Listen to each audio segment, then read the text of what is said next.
Good morning, good afternoon, everybody. Thanks so much for joining this live Q&A session today with Vlad and with Nick.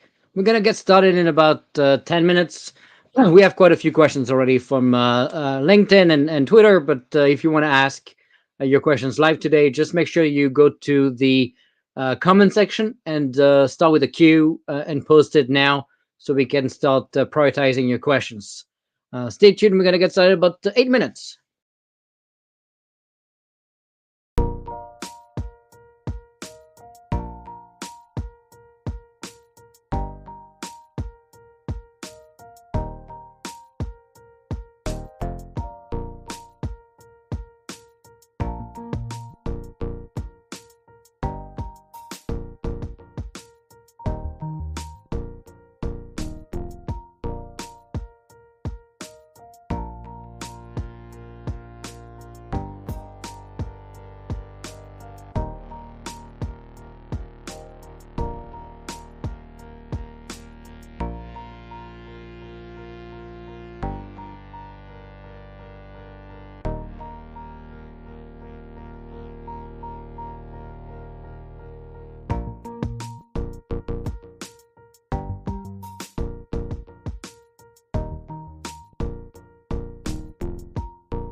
Good morning, good afternoon, everybody. Thank you so much for joining this next episode of Learn with Nic live Q&A. We're going to take all your questions today. A lot of questions already that were sent on Twitter and LinkedIn. But if you do have questions today live, make sure you start with a Q in the comment section below so we can highlight the question on the screen and answer as many as we can.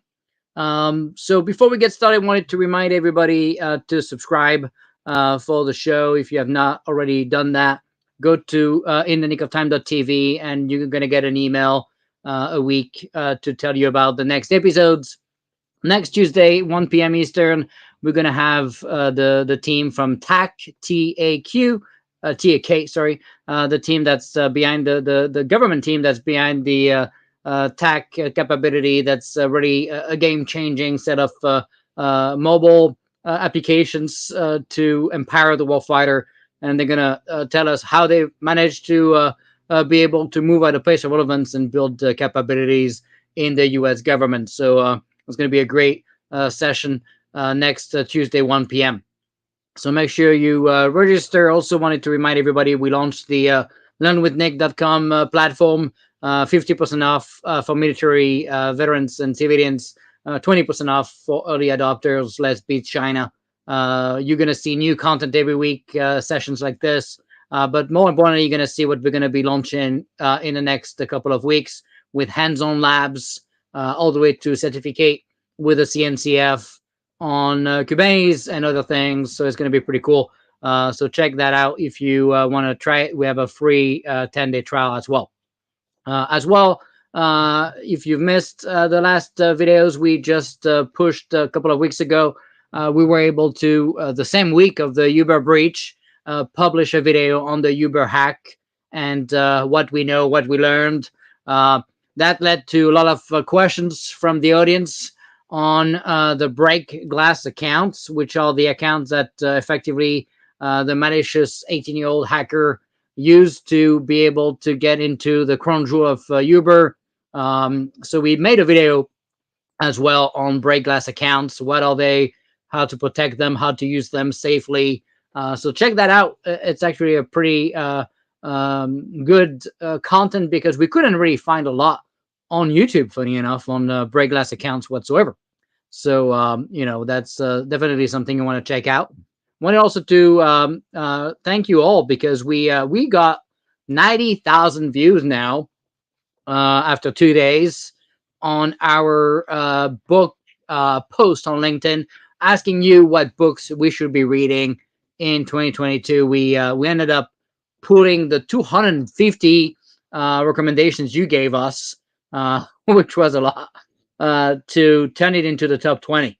And so check it out. We released a video last night. You're going to find a lot of books we love. The one really I just finished that I tell people to take a look at immediately is the War Without Rules of Joel Spalding. Really, Joel Spalding is a great expert on China. And in fact, he's going to be on the show pretty soon. You're going to get a great rundown of what's happening with the CCP and why we are already in war today with China without most people knowing. So check that out. I think it's a great book. I use the Audible version, but you can get the paper version if you prefer that. But if you're driving like me, you probably want to use the audiobook as well. So of course, there's a Kill Chain, the Phoenix Project, to start with the why, the DevOps Handbook, Innovators, Solution, Accelerate, Army of None, C minus AI, Sit at the Table, and so on. So many great books for you to check out. So do that. There's the full list on Learn with Nic. I'm going to post the link now, so you have the full link. So you can check out the full 200 recommendations we got from you guys. Let me post that on we have so many platforms now. It's kind of tough to know where to post stuff. That's kind of the issue with not all of the platforms allow the chat. So I'm going to post it on LinkedIn and share on the screen here for you to see. But already that link has all of the recommendations you sent us. It's a lot of great stuff. So many books that we need to read. So how do you find the time? How that's the next big issue. Time management. All right. One more thing I wanted to share with you is the announcement of this new feature we're going to be launching, and I think it's going to be gonna be pretty cool. I'm pretty excited about it. For people that have used Gather Town before, it's kind of this 2D world looking thing like Zelda games back in the day, where you have your little character and you're moving around and you can interact with things. And it's often used because of people being virtual and remote, and be able to create some type of an office, and you can interact with people for events or just for day-to-day office replacement. So that's pretty cool stuff. But we came up with the idea of creating the cloud native town, which will be kind of this first world cloud native metaverse community. We're gonna have a massive space, custom design. Being designed is gonna be in space, in actual space, and you're gonna have different piece of the world with different topics, different content.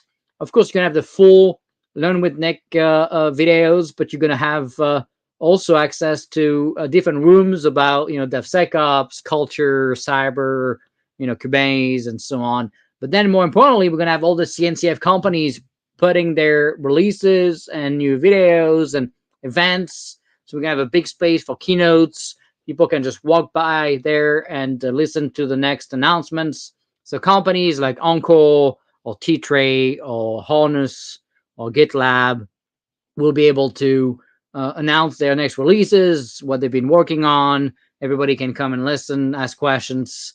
So it's going to be a community, but we're also going to have all the members of Learn with Nic and all these companies, from telcos to banks to healthcare to 7 nations now, using Learn with Nic to come and share discussions. We have private rooms for you to have meetings. Let's say you want to sit down with two companies talking about air-gapped Kubernetes challenges. We're going to have a room, and you can just walk in, have a meeting, completely private, and video chat, text chat, whatever you want to do. So it's going to be pretty cool stuff.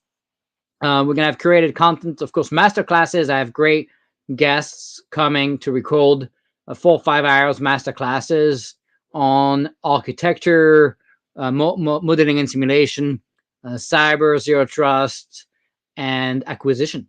So it's going to be fun. We're going to have hands-on labs with a partnership with Cloud Guru. We're going to have, like I said, all the CNCF companies, and we're looking for your help. So we're going to have ambassadors. So if you're interested to access this new platform when we launch, and it's going to be completely free, by the way, so people can be guided and need help, right? It's going to be a pretty big space, and people can get lost and stuff and don't know what to do. So we're going to need ambassadors that just will be kind of special admin users that can kick out people that abuse of language and sexual nonsense, whatever stupidity people do nowadays. And so we're going to need your help to monitor and keep track of what's going on, because it's 24/7, right? And then we're going to need your help to promote it to CNCF companies so they can publish their video. Each room will be branded for each company. They're going to have a little space. They can create their own space, put their video content, releases, whatever they want to promote. Contact form to be contacted if they want to do that. So it's going to be great. So I'd love to get your feedback on what we could do. All right. So, and by the way, if you want to reach out on LinkedIn, if you want to be an ambassador, just reach out to us, and we'll be able to make you a special user, and you're going to be able to to help us even design the world. We have a team of designer working on customizing the space and creating a special design. But we're going to be able to move objects, create plants and stuff, and maybe we can teleport from one side of the world to another place of the world and do a lot of different cool things. So it's going to be fun, and I'm going to be there too. So it's going to be fun. All right, so we're going to take your questions live. Okay, so we have a lot of questions, but if you want to ask questions, time is now. Okay, so just put it into the comment section here. We had a lot of discussions about some of the topics that came out in the last couple of days. We did a couple of posts on the Uber, CISO, and the hack that's been happening with the dib. So we got to start probably with the hack, but and take some of your questions that were there first, and then we'll be able to also look at the Uber story. I don't know what you think if you had the chance to see it. I'm going to post a link so you see what this is about if you missed it. Okay. So let me post a link if you missed it here. That's effectively, and obviously you can't copy and paste. It's so annoying that all these things are not integrated into one universe. We need to do better than this, technology people. So I'm going to put it here. Here we go. So you have it here too. All right. So as you may have heard, there was a recent breach. Some people call it advanced. I'm not going to call it advanced. I think it's actually a pretty basic and simple stuff. Lateral movement, traditional stuff. Inability of the defense industrial base to even track and monitor their networks for months. The malicious actor were able to persist and install backdoors to get back to the environment. They were really able to get to the crown jewel by using exploits of Microsoft Exchange. And so that's how they got in and were able to elevate privileges and effectively get access to the networks. They don't really explain how they got access to some of the VPNs, but it could be as simple as malware, right? And getting access to an endpoint. And so CISA uncovered it and notified some of the companies. It's a lot of companies. It's not just a couple. So obviously, some of the questions were, what could companies do to prevent this kind of situation in the future? Well, first, obviously, your continuous monitoring is the essence of your cyber defense, and so having not just the CV and signature detection, but behavior prevention capabilities on your continuous monitoring stack and integrated with your SIEM and your SOAR technology. I think that's so important. And so we managed to detect it by accident. Really, none of the companies really detected it. The CVEs that the malicious actors used were exploited pretty rapidly, but still, it took weeks, if not months, for companies to patch it. And so you go back to timeliness of patching. People have different numbers in mind in terms of what's appropriate. I can tell you with some of these targets, within hours, really, they were exploited. And so you don't have the luxury of time. Then the question is also, why would this be internet facing? You probably want to put this behind a zero trust policy enforcement point proxy, so it's not accessible to be internet facing. That's how we do it with a cloud native access point in the DoD. But you probably want to put your crown jewel behind that and not have that internet facing. But even if it's not internet facing, the fact is they probably got into the VPNs through a basic malware infection of one device. And then, as you've seen with the Uber breach, right, they were able to find passwords of two users of Uber on the dark web by it. Then spam with MFA fatigue, the user that accepted the malicious user to get into his account. And then once they were on the account, they got access to the VPN and got access to a PowerShell script that had the Bregless account hard coded in plain text. That's probably not something you want to do. So a lot of different things. But I can tell you the fact that Uber and all these companies were not able to get any alerting from their SIEM of the use of the Bregless account and for the Uber use case and accessing their identity provider, MFA, stack, and all these super elevated privileges accounts. That's a little bit mind-boggling. But then on the DoD DIB hack side, It's pretty concerning too that these companies had no learning in place, and the malicious actors were able to install backdoors and then access that without needing the 0-day CV, and so that was left unchecked for months, stealing, of course, data, emails, and all the good stuff. So pretty scary. We have a good friend here, Daniel Holtzman, uh, and he has a great question as always. Do you think the cyber insurance industry is contributing to the issues of exfiltration with insurance for data breach and loss, or companies getting lazy on security? I have a pretty good story of something I actually lived with cyber insurance with companies. I'm not going to say the company name, right? But effectively, a company, pretty big company, not a small company. Let's say a Fortune 500 had insurance, right, for cybersecurity, and they got breached. So the first thing they did is they called their lawyers, and the second thing they did, they called me, and the third thing they did is they called their cyber insurance. And the first thing the cyber insurance did is ask a few questions, and within a month, they actually sued their customer, the company. They sued them because of lack of due diligence and lack of implementation of the cyber stack they were supposed to do.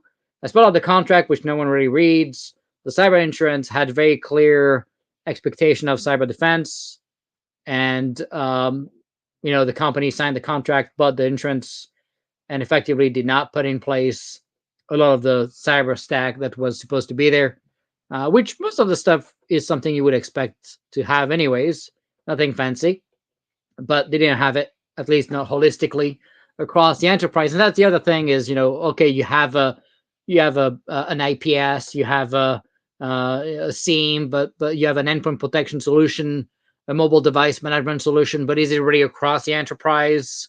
Is there a piece of the puzzle you forgot? What about your cloud resources? And so they use that effectively to say, hey, you did not do what you were supposed to do in the contract. So not only they did not cover the claim, but they sued the customer, and the customer had the fine to pay back to their insurance. So they not only they paid their insurance, they paid the breach cost loss, and they paid a fine for not doing what they were supposed to do. So you end up buying insurance, which creates liability instead of protecting your liability. So you have to be very careful with what you sign. I would argue that most cyber insurance nowadays are very stringent when it comes to their requirements, and they will sign you up and not check you out and tell you that's fine. We're not going to do an assessment. Some insurance will do some, pen tests or at least some red teaming, but the fact is they don't really care, because until you have a claim, that's how they're going to start checking you out and see what you have and don't have and what happened, and so very likely they're just not going to cover it, and so you're buying just an expensive lawsuit. So that's interesting. So back to the to Danny's question. I think the cyber industry is not yet really trying to figure out how to deal with all these issues, because the costs can be tremendous, and quite honestly, their assessment mechanisms can be very tricky, and so they're accepting a massive liability. So they're going to try to get away with it, right, and not pay you back. And so I don't know how much you can really expect the cyber insurance to cover you or not. Depends of the company, depends on the contract. Many cyber insurance companies stopped their cyber insurance policies at all. So you have a very small number of providers nowadays after some breaches. And so I think clearly, I don't know if they're contributing to the issue of filtration, but I don't think they're really solving the problem. I think people are mistaken to think the insurance are going to be covering their losses and just be more complacent. I think you're going to find that not only they're not going to cover you, and you're going to have to either hire a lawyer, or at the very least pay a fine. So it's probably not. You shouldn't think of insurance as a reason not to do what you should be doing to protect your data. And with insurance for data breach and loss, our companies getting lazy. I think they were already lazy before. Certainly not helping, but I think that lawsuit, I remember that lawsuit, and people freaking out, right? Realizing that, hey, that's just a liability, not a protection. So, anyways, that's interesting. There was a question: what advice do you give those people who still have the Uber app and still use it? I mean, the fact is, most apps you use have been breached, whether it's Facebook, whether it's, pick your poison, doesn't matter. The data has been leaked. Our data is out there now. I always tell people, create a custom email, custom password, so you can track where the data is coming from. I remember I attended a conference 10 years ago on IP, intellectual property, and by mistake I typed my first name with two A's, Nicholas AAS. It was a typo when I typed the form, and then I would receive the email for years with two A's, and I would know, hey, that came from this conference, and I would get hundreds of emails over 10 years. I probably got 10,000. So clearly either they sold it or they got hacked. But either way, it's pretty interesting to see how you can track who does what, right? And that's interesting. So I would say you have to use what's right for you to use for convenience, and you can't just stop using technology. But I think the Uber breach and the CISO getting charged and ultimately found guilty, I think that's going to be a big deal. So we're going to talk about that today too. Okay, so, but I wouldn't say stop using the apps. I mean, unless you don't believe in the companies or the policy, or you're making I stopped using Disney, for example, because Disney is just pushing woke stuff to our kids, and I don't like it. So you can make your decisions, but don't spend money where you don't want it. If you also want to stop China, you probably want to stop spending a bunch of money on Chinese products and try to buy stuff made in the US. It's difficult. It's you don't always know where it's made, and many times you're surprised to find out even a company in the United States is effectively completely making their stuff in China. So you don't always know up front when you buy something where it's made. So, but at least don't buy it again. I don't know. And if you have to pay a little bit more, all right. So on the duty stuff, just to finish the last question, we have already what we found is CISA did a very good job with FBI and NSA, right? To look at they made a full advisory, right? And I'm going to put the link of the advisory if I find it, although it's not a normal link. Here we go. It's here. Mediadefense.gov. Let me post this. So check out this advisory. It's actually did a good job giving recommendations what to do. Of course, MFA was still the number one recommendation. Still mind-boggling that people only don't use MFA. Try to use YubiKeys. Very convenient. But what I like with YubiKeys, I'm going to show you mine. Here it goes. To tell you, I do what I'm preaching. Okay. Here's my YubiKey, right? And so I connect to my my devices, right? And you have to push this button, right? So it's a physical sensor.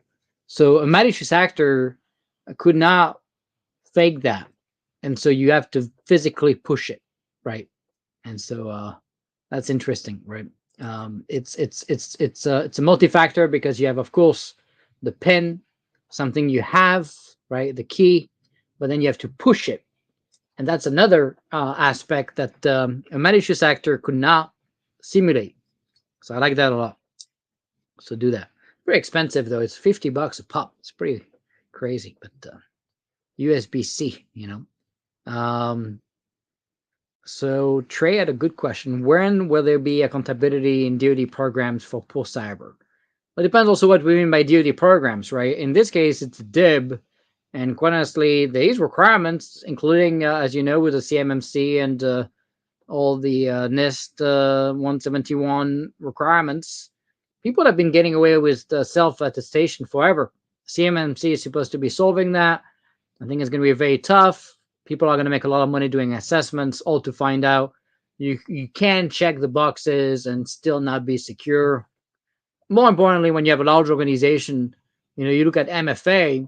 Well, okay, you put MFA on your Office 365 account, but you don't have it on your laptop. You don't have it on some of your bidding systems. You don't have it in some of your, uh, maybe file sharing capability, whatever it is you use.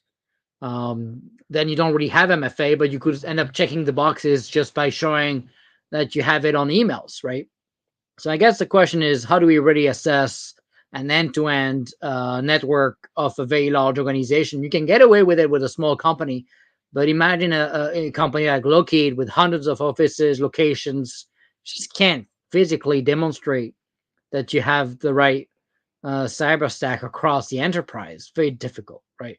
So of course you want to start with MFA with a crown jewel. If you use something like G Suite or Office 365, right, on Microsoft 365 now, I guess you can set up MFA there, and you have file sharing, emails, all that stuff. Day one secure, so that's a good option. But that's not enough. If you have PII, you're storing databases, Linux servers. How do you get access to keys, root admin access, privileged access? You look at Uber, right? They have a PAM solution, a privileged access management solution, that was hacked because they had the credentials of the super admin account in a script, in a PowerShell script. It was accessible to everybody, so don't do that. But again, are you scanning your networks for files with hard-coded passwords? There are plenty of open source solution to scan your Git repos, your files. But if you keep adding all these tools for a startup, it is pretty difficult to be secure. You're going to need scanning solutions for your patches and CVEs. You're gonna need an endpoint protection solution. You're gonna need a mobile device management solution. You're gonna need something to scan your cloud accounts. You're gonna need something to and some solutions do all of the above, and then you go get locked into a kind of pretty broad set of offerings with the Palo Alto of the world, the F5 of the world, the McAfee's, right?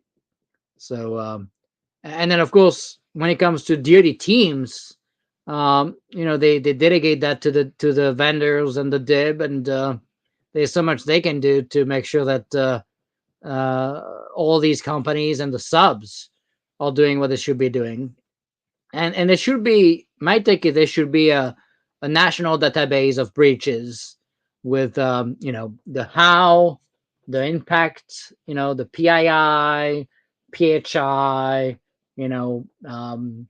IP, what was impacted, volumes, right, costs. It's kind of crazy we don't have a central place where all these breaches are recorded, by the government. All right, so let's take a look at this other post that we've seen this today, actually. Well, yesterday. Let me show that on the screen here so you can check it out if you missed it. Here is the news that is pretty scary. I mean, I even wonder if it's too scary, but I guess no point in showing this on the screen. But you can see the link here. If you click on the former Uber security chief convicted in 2016, right? So it is. I'm gonna highlight that on the screen. There's a bunch of articles about it, but effectively, what they did, they knew they got breached. They wanted to pay the fine. They wanted to pay the hackers to prevent the data from being leaked. $100,000. and they retroactively pretended it was a bug bounty, right? So they say, hey, it wasn't a hack, right? Because we managed to find the people, we gave them money. It's a bug bounty, an unwilling bug bounty, I guess. But they tried to lie and pretend it was a bug bounty, and hide it to the Federal Trade Commission, and they didn't disclose it, and actively hiding a felony, I guess, is what it is. Federal charges, right? And they waited 3 years to charge him. It's pretty scary. You wait 3 years, you move on with your life, and suddenly you get charged by the federal for federal crime. And in this case, they tried to make the case that it was they were not trying to hide anything; it was just paying a ransom, and that it wasn't malicious. But I guess the jury didn't agree and found him guilty. So it's pretty scary. I think it's 5 years of jail time potential. I guess we'll see what the judge gives him. It's the first time ever that you see a CISO charged for the handling of a breach. That's a pretty big first case. It's going to be a pretty big precedent. I think people are worried about it. I think it's going to be pretty tough to, the liability for CISOs now is going to be pretty high. So of course, transparency, the disclosure is going to be very important. The timeliness, right? I wonder now if CISOs will need to have their own lawyers. Are they going to trust the corporate lawyer? Would you trust the corporate lawyer? What if they hide stuff and then you'll find an accomplice? And so it's tough, right? Gonna be expensive. I don't know. I think CISOs are gonna want more money, right? So pretty scary stuff. Insurance tell you that it's cheaper to pay than cover the damage loss files. So they argue we should pay. That's interesting. So bug bounty was not a legit solution though, because it wasn't willing. It wasn't a willing engagement. So yeah, he was a former prosecutor. Felony obstruction of federal investigation. Right. Yep. So, all right. Let's see what else we got. And by the way, if you have a question, just make sure you start with a Q, because we have a lot of different platforms, and it's tough to find the questions. They don't pop up on the screen, so we tag them. All right. So Rick had the question. Do you feel satisfaction developing Iron Bank and Platform One after OMB published a recent memo requiring vendors to provide attestation that they follow the NIST SSDF practices? That's a question. Let's post it so people can see it. Here we go. Let me highlight it on the screen. All right. Well, I can tell you certainly that Platform One and Iron Bank are the two biggest wins that I've seen in my career, and the impact of that work is still impacting teams. Even after a year after I left, actually, it's been my 1-year anniversary this week. So it's been a year since I left, and yes, the Air Force has still yet to replace me, which is despicable, but it's a different topic. OMB did publish that recent memo, right, requiring vendors to provide attestations. And self-attestations is really kind of useless, right? I think we all agree. And getting the evidence, right, is important. So I think Iron Bank being the first team to start looking at SBOM, with the scanning and the bit of materials and CVs and all that. We took in 1 year 7,500 CVs down. Most people don't know that. That was a pretty big achievement, I think. So yeah, I think it's I have a lot of satisfaction. I mean, it's always, I always want to do better. I always want to do more. I'm also worried about a little bit of loss of momentum, and some of the vision getting blurry and getting lost with so much turnover. Most of all of the Platform One founders are now gone from Platform One, which is sad. So yeah, I think it's a big satisfaction, but it's also a fear of is that gonna stick? Is that gonna stay? Is it gonna be losing value, losing momentum? So yeah, that's a good question. Thank you for asking it. All right. And let's see if we find that memo. Yeah, and if you have questions again, make sure you start with a Q, because thank you, Rick, for doing that. But they don't show up on my screen. So, all right, let's see what else we got. So, people were asking about the ambassador program. So yeah, so we have this metaverse thing, right? And we're gonna need people just to make sure that people behave. People can do anything in there. They can go chat to people. They can type stuff. So just want to make sure we keep the crazy people away. So we're just gonna need people to connect and help people when they get stuck or when they don't know what to do. It's going to be a pretty big world, right? So it's going to be massive, right? So you're going to find a lot of different things, right? And so the goal of an ambassador is just to help people whenever you can, and because it's free, anyone can come and join. And I think the cap initially is going to be 500 simultaneous people. So it's a lot of people that could do a lot of stupid things or good things. We could have so many companies. We have telcos, banks, healthcare. I'm gonna have a room there on, for example, air gapped Kubernetes, right? And so people that struggle, you're gonna have a private room. You can go and chat, ask questions, right? That's pretty cool. I think it's gonna be great. People can learn between companies.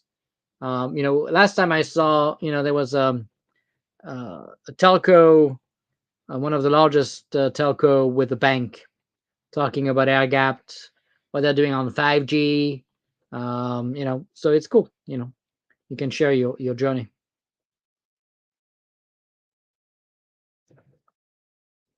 Sibir had a great question. Would you think events like the US Cyber Games need better nationwide campaign to gain traction? Yeah, I mean, it's like anything, it's always interesting how little coverage, the press is doing when it comes to smart and fun and engaging and exciting events. They usually cover the bad stuff and the stupid stuff, and we do a very poor job. It's just like China. China in their TikTok equivalent promote learning and innovation. We promote dance moves and stupid stuff. So hopefully we could stop promoting these and have better coverage and more kids engaged and excited about cyber, and it could be fun. So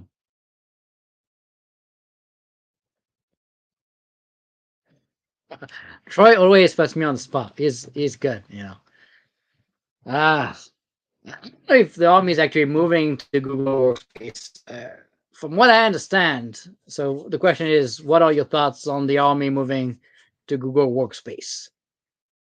Ah, so from what I understand, right, Raj, the CIO, who him and I are not in a very good relationship. In fact, he's the only person I ever blocked. Two people I blocked, I guess, on LinkedIn. So he's one of the two. Uh, so they paid a bunch of money, like Air Force and the Navy, to Microsoft for Office 365. It seems to cut costs. The Army CIO said that he didn't care about the enlisted, that they didn't need email and stuff, and even if they did, they were not important enough to be able to complain to the Army leadership, and so they cut licenses. And so many people that used to have email and stuff lost it with a move to 365. When that happened, obviously, I went out publicly and went pretty hard against him, which is why I blocked him after a few weeks of his nonsense and pushed back because he had no valid reason to justify it other than lying. And so, at that point, analysts did, and many people did not have access to emails. Google, very eager to get access to government DoD emails, they went to the army and said, hey, we're going to give you a massive discount, pretty much to a point that I would argue is probably concerning, to enable the army to give access to emails to those people. Their solution was just accredited. I'm not 100% sure what impact level. I think it's impact level 4 or 5. I'm not sure. And so they gave access to 250,000 people, I believe, or something like that, at a much lesser cost than it would take to get Google Workspace or Office 365, because the army didn't have the money, which really makes no sense to have two stacks. I don't understand. Creates massive nightmares to share commandos and sign emails and all this. It's just a nightmare. It's just, you don't want to do that, right? I don't know.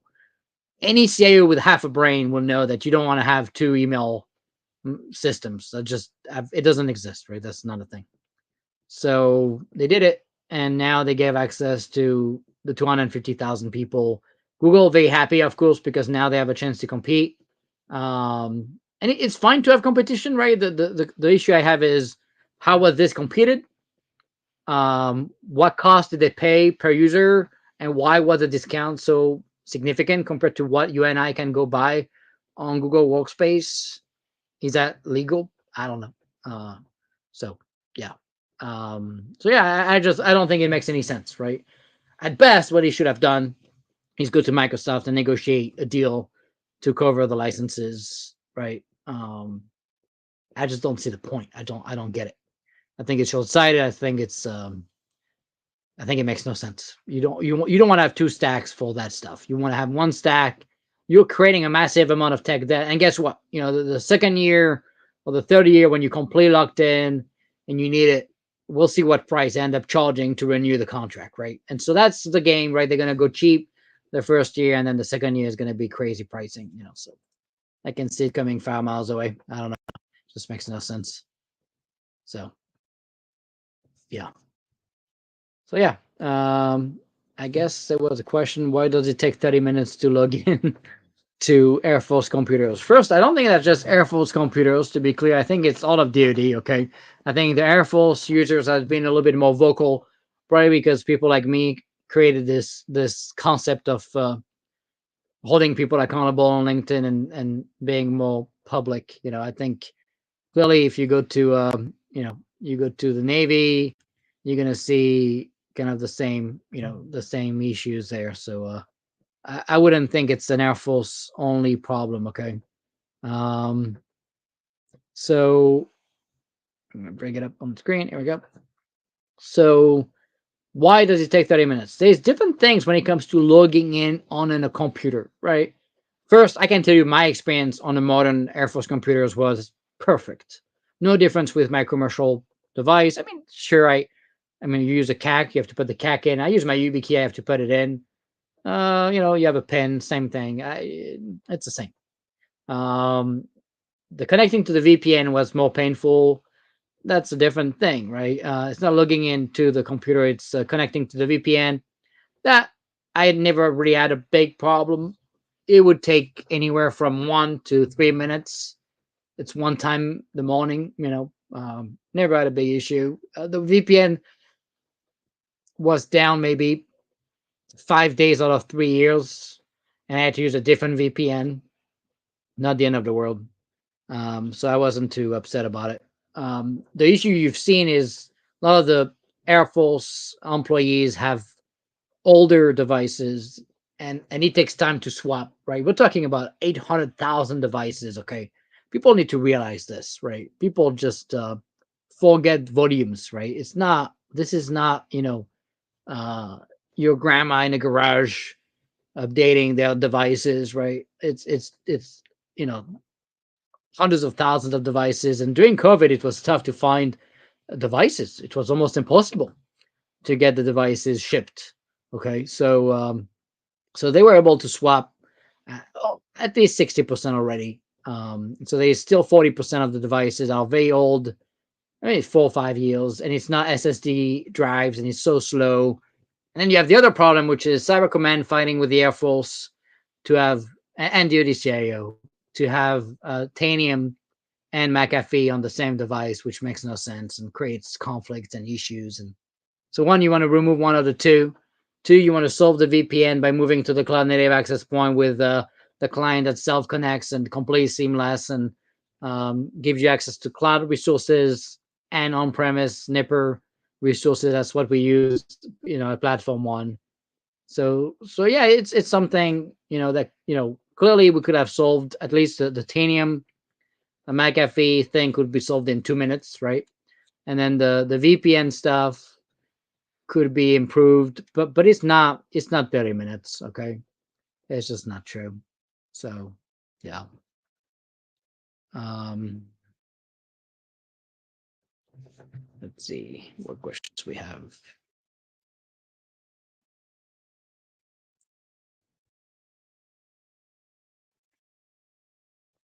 All right, so Sia had a great question here. I'm gonna paste it. We have so many platforms: LinkedIn, Twitter, Facebook, YouTube, and it doesn't go in the same place. It's just so annoying. Okay. So that's why I take some time, because I have to go through four different tabs to see your questions. All right, so Learn with Nick asked this question. With most Kubernetes commercial stacks being 10 plus product deep, do you ever worry that the complexity dependencies are resulting in a lot of shadow IT increased attack surface? No doubt. Distributions are so bloated, right? That's why I love Rancher, right? Because if you look at OpenShift, right, you look at VMware Tanzu, these things are massive. You end up having not just 10, but at least 60, 70 containers on the distro, and that's just completely insane, right? And you're right, it's a massive attack surface, and most of the time they don't let you remove stuff. It's a problem. And so the reason why I've been a big fan of Rancher is the flexibility. And if you look at K3S with RK2, K3S on edge devices can run with very limited compute, very limited set of things. You put a Savvy Smash, you put Ingress, and your policy enforcement point, and you're gonna have things like OPA and emission controller, and maybe something like Aqua, Twistlock, Encore, right? And you're good to go. So yeah, that's why with Platform One we took it down with Big Bang to add-ins and modules. There's maybe 7 that are mandated for cyber. It's mostly cyber stuff, right? And the rest is modular. You can turn it off. And Rancher does a pretty good job at giving you a pretty bare metal, bare Kubernetes distro that you can add on top of and not be too bloated. And it's not just attack surface. These distro pick tools, and it's a 50-50 shot sometimes as to which one is going to stick, right? So I've seen it with Red Hat, for example, with Quay, the container registry. No one used Quay except Red Hat. They bought the company, so they have to use it.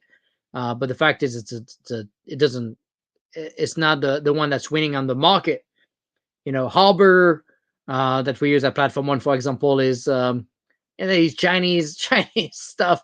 But it's open source, but there's some Chinese involvement, so you have to be careful. But it's the best, and so we use Harbor. At least it was the best when we picked it. But Red Hat, because they got stuck with Quay, they could not invest in Harbor because it would compete with their own product, and so they ended up getting stuck with Quay, and no one use it. So it's you become opinionated. It becomes an opinionated distribution, and I always recommend it to the Red Hat CEO to at least have 2 products, right, per category, right? So Ingress, you could have Nginx and the Istio Ingress, right? A registry, you could have Quay and Harbor, or the GitLab registry, right? CI, you could have Jenkins and GitLab, right? Twist, Lock, Uncle, Aqua, right? You know, you could have T-Trade for the Savage match with Istio, and maybe you have Solo as a backup plan, right? So all these things, right? You want to have two options, right? And then you pick, but these throws are so opinionated, they only support one, and then you're locked into whatever they picked. And so the whole point of Kubernetes is to be modular and flexible, but now they make it a fat, bloated, opinionated stack where you should be able to swap stuff, but then you lose your support, right? Rancher was always very good at supporting us despite us swapping things, and I like that a lot. So hopefully they don't lose that, because that was important, right? So yeah, let's see what else we got. All right. And Rick put the OMB memo. I'm gonna copy that. If you missed it, it's actually a pretty good memo right here. It's a memo on the supply chain, and there was a lot of articles by half-baked journalists that completely misread it, or didn't do any work to read it to begin with, saying that NIST will be the one accrediting the software, which is not at all what this says. Makes no sense. So NIST is now going to be the one accrediting the stuff. They're going to give guidance on how to accredit software, but not doing the actual work. So each agency is still going to be responsible for doing the accreditation. My fear is we should have a streamlined ability to reuse ATOs of COTS specifically. That's why we created Iron Bank. And yet, a lot of people fight reciprocity, saying, "Oh, my mission is special, so my risk, is different." It's true and not true. Once you understand the risk that a piece of software can create, then you can decide to use it or not. But you shouldn't reassess it and not reuse the package, right? So just doesn't make a lot of sense to me. But people don't even trust the process. In fact, there is no well described process. You go to two different agencies, or even one agency with two different AOs, and you're going to find that their process to approve software is vastly different. I've seen teams not even do any scanning, any review, any SBOM, and that's it. So, all right, what else you got? Give me some questions. I have a few here. Let's see.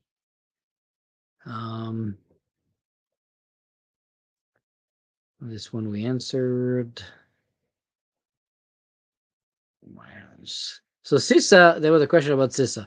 So what are your thoughts on what CISA has been doing? I have to tell you, I was very impressed so far with what Jen at CISA has been doing since she started. CISA was a disaster. The former director of CISA was the least competent person in the universe. Okay, completely clueless when it comes to cyber. He actually refused to move to zero trust when I proposed it 6 years ago, telling me that they wanted to stick to the perimeter model. So when we push zero trust with cyber.gov, the former CISA director completely blocked it and put the nation at risk. Didn't stop him from getting the award of the year of Fed 100 a year after he had left the government, which makes no sense. But that's interesting how the system works. But I can tell you the new director completely flipped CISA on his head and stopped the nonsense of Einstein and all that legacy perimeter defense concept to move us to zero trust, to create this momentum with supply chain security, all these engagements with industry, starting to release signatures so they're not classified, so companies can start using that better. So she removed all the bottlenecks and the nonsense, and she is engaging with industry more than anybody else. And so she's been doing an awesome job. And with the White House, you got to admit that Everything else is probably a shit show, but the the cyber side of the White House has done a pretty good job pushing the zero trust Monday, the software bill of material Monday, the supply chain Monday. There's always some stupid mistakes made by some bureaucrats trying to write these policies. When it comes to defects of software, saying, "Oh, there shall be zero defect of software." Sure, that's going to happen. And that's the risk of reducing the vendors that want to do business with the DoD and the federal government as a whole. So that's a problem. So yeah, I think she's done a great job. I love it. And I actually talked to her yesterday and told her I would be happy to help her if she needs help. So, all right. So we only have 4 minutes. So I wanted to remind everybody again that next Tuesday we're gonna get the tech team on the show to talk about their innovative work they've done for the last 5+ years in DoD. And the week after, there won't be a show because I'm going to be in France. So I'm going to be gone from the 13th to the 25th. The 25th, we'll be back with Illumio on the show. So we'll be able to talk with Gary from Illumio about Zero Trust. And that's going to be fun. And more importantly, how you do Zero Trust on legacy, on-premise environments, not just fancy, easy, cloud native universes. Okay, that's going to be interesting. And then we're going to get back our friend Jay Bonchi there for CTO. He's going to come back to the show to give us some of his journey, a year in the job, to see what he's done. Not enough. We need more, but he's doing a great job. He's the most technical guy we have in the Air Force right now. He's the only guy that can watch a video and tell you all the stuff you missed in 2 minutes. And every time I do a video, I send it to him, and then he helps me come up with 50 things I missed. It's annoying, but it's great. It's just awesome. He's just such a brilliant guy. He knows his stuff, So Jay Bonchi will be back on the show. Will we see me at the Cyber Games tryouts? I don't know. No one invited me. No one likes me. No one loves me. So I'm very sad. I didn't talk to anybody about it, so I don't know how that works. If you know people there, I'm happy to talk to them and give it a shot. I don't know. I've never been there. I never participated, so why not? I'd love to give it a shot. I don't know how this works. So, all right. Hopefully, this was a great session to you guys. We talked about the hackers hacking the DIB, the Uber CISO getting charged and found guilty, and a lot of great questions today. So we'll do the same sessions every 2 weeks, but we'll see you in the nick of time next Tuesday, 1 p.m. And if you have topics, by the way, of videos, we're posting a new video every week. So the next video is going to be about ML ops. So it's going to be fun. We're going to do one on API security. We have a lot of topics coming, but if you have a few ideas on stuff you want to learn more about, send us a note. It's always good to be able to think about different topics. Okay. Let's see what else we got. If I'm missing anything. So we'll see you next Tuesday. In the meantime, you stay safe and healthy, and you keep up the good fight, so we have a fighting chance at winning against China 20 years from now for our kids and our grandkids. Stay safe. Bye-bye.